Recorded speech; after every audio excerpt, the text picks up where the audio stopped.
Alright guys, quick fix for the John Deere D125 not starting. I think you can see what the problem is. So here's your battery, there's some cables and stuff. So right down by that battery is the starting solenoid. And you see that purple wire that's all dirty and nasty and rusted. It doesn't need a whole lot of contact. That's my dog cacking in the background.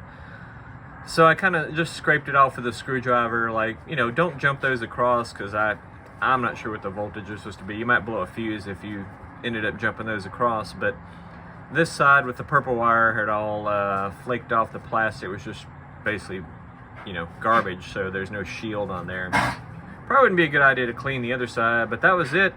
So once I squeezed the contactor with the purple wire, I squeezed it with a pair of pliers, kind of, took it on, put it off, took it on, put it off, took it on, put it off. Finally, it makes contact on that rusty blade, and there you go. No need to buy anything. Hoping my battery is not toast for the winter, but we'll see about that. But at least it starts, and I can jump it off now. So give me that like and thumbs up. Simple, $0 fix. Worst case, you might put a new connector on there, which I will probably end up doing. I got those, and that's no big deal. I'll just cut the old one off, crimp a new one on.